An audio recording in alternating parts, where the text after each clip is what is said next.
I heard that New York City rents went up 20% since January. And then I went down this rabbit hole of looking at YouTubes of apartments in New York, and I couldn't believe the prices. Oh my goodness. And then I read something else. Phoenix is number one in rent increases? What?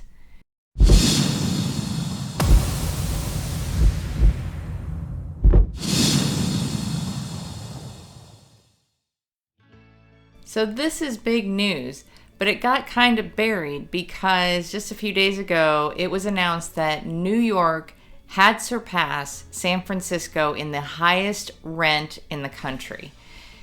Now, when you're looking at what happened with New York and San Francisco in the pandemic, a lot of people fled the cities to smaller towns or more rural areas because they were working from home. They were trying to get away from the dense population that was spreading the virus. So with that, a lot of these apartments lost occupants, and therefore demand had dropped, and so did the prices. As of right now, New York is coming back. People are moving back in. Rents are going up, like I said, 20% since January. So they still are the most expensive rent in the country.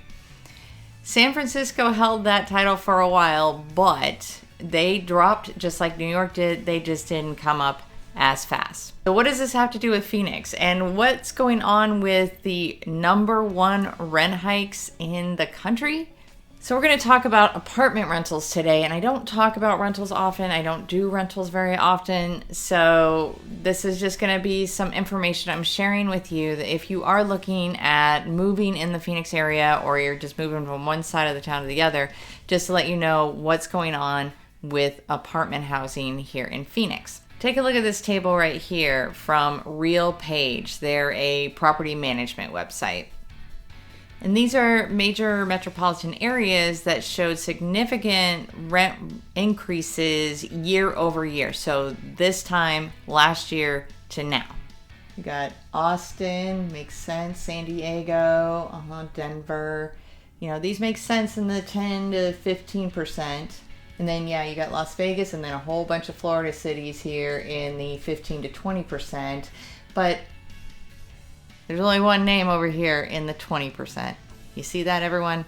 Phoenix. Phoenix has gone up 21.6% year over year in apartment rents.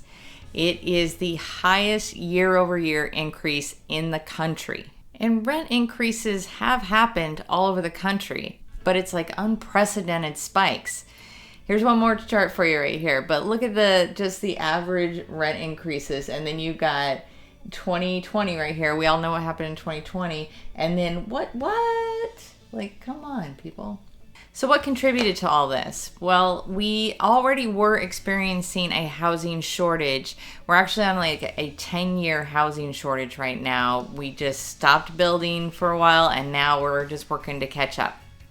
So since about 2018, people have been really struggling to find housing, and we're just trying to rush the fastest we can to put up more housing. Since the cost of building a home has increased, especially during the pandemic when we had shortages of lumber and labor that had slowed down the housing process, the answer that a lot of people came up with was multifamily housing. So if you're driving around the Phoenix area, especially in the East Valley where I'm at, you see apartment building after apartment building after apartment building going up. That is where I'm seeing a lot of new construction because there's a demand. And with rental prices skyrocketing like they are, I mean, I was just looking at a established apartment complex near where I live, which is kind of a quiet neighborhood, and one bedroom was over $1,500 and a 3-bedroom was close to $2,800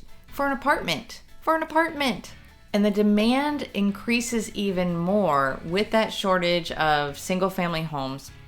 You have both buyers and renters that want to buy or rent those single-family homes, but because we are at a housing shortage, their answer then is turning to apartments, which are more readily available. I was reading one article where a resident had been living in the same apartment for 5 years, paying $1,000 a month, and was just told that she was going to get a $300 a month increase on her rent, that she had been in for 5 years. They hadn't changed any light bulbs, hasn't changed any carpet, and they're giving her a $300 a month increase. And then look at our occupancy rates. So in July, the occupancy rates for apartments was 97.3% in the Phoenix area. Compare that to the national average of 96.9. That means that in Phoenix, 97.3% of the apartments out there that are available to rent are already rented. In the rest of the country too, we have our summer surge. I mean, that's when people go out and buy houses because they're trying to get into the home so that their kids can go into the school district and not have to change school districts in the middle of the year. So summers are really big in most of the country. It's the same for apartments. Those apartments get occupied really rapidly in the summer as people are trying to change into new locations before the beginning of a school year. In Phoenix, it's a little bit different.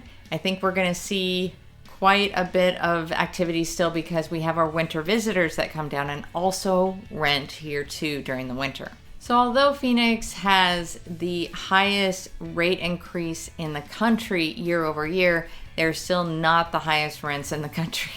We know that already because of New York and San Francisco, thank you, and a bunch of other cities, right?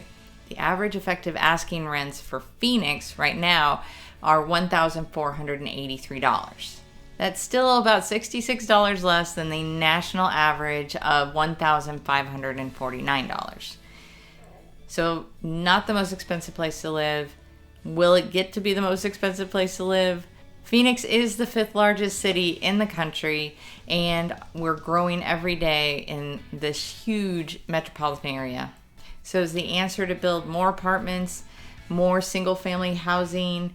I don't know, and hopefully we have some answers soon, and as soon as I have some, I'm going to share it with you so we can continue this discussion about the housing market here in Phoenix. So I hope you found this informative. It was just some crazy information I wanted to share with you. If you can, drop a comment down below on some experiences that you're having right now in the Phoenix rental market or wherever you're at. I'd love to hear about what's going on in the rest of the country too. Until next time, stay geeky, my friends.